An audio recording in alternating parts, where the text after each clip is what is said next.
exportação per capita por regiões, né? Na época não eram estados, eram províncias.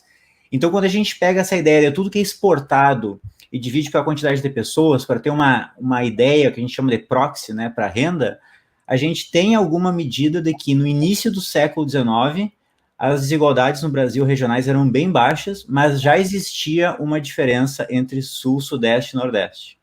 Tá? As exportações per capita do Sul e Sudeste já eram um pouco maiores. Tá? Mas a questão é o seguinte, né? A questão é que o Nordeste, no início do século XIX, tinha um potencial de crescimento maior do que o Sudeste. É isso que é interessante aqui nessa história. Por quê? Porque antes do boom do café, que a gente geralmente conhece, no Nordeste a gente tinha a produção do principal produto, o principal commodity aí da Revolução Industrial, que era o algodão. Então, isso é muito interessante, esse ponto do algodão em Pernambuco, né?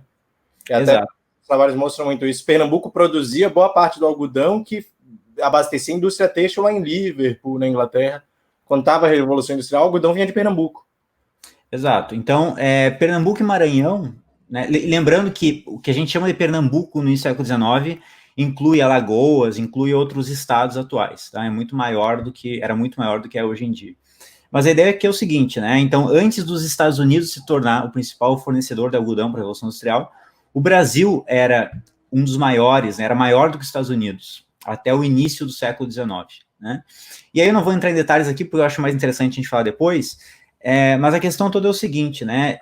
A gente teve as guerras napoleônicas, a família real fugiu lá de Portugal, veio para o Brasil, precisava de dinheiro. Como é que eles conseguem dinheiro? Impostos, né? Onde é que a gente vai botar o imposto? A gente bota o imposto na commodity que está com preço alto.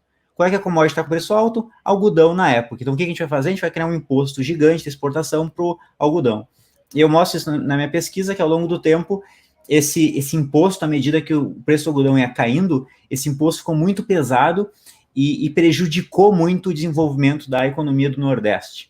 Então, o que a gente observa ao longo do tempo é que, por exemplo, no início do século XIX, 30%, 40% da renda de províncias que nem Pernambuco era transferido para o Rio de Janeiro para sustentar gastos que incluíam gastos da coroa. Existia uma revolta local, até um viajante francês escreveu assim, né, que era um absurdo Pernambuco, né, Recife, está às escuras, né, sem iluminação, para sustentar a iluminação do Rio de Janeiro. Então, essa questão fiscal, né, essa questão de transferência de renda de uma região para outra, aconteceu no início do século XIX e teve algum impacto. A medida do impacto a gente não sabe ainda exatamente o quanto que isso impactou.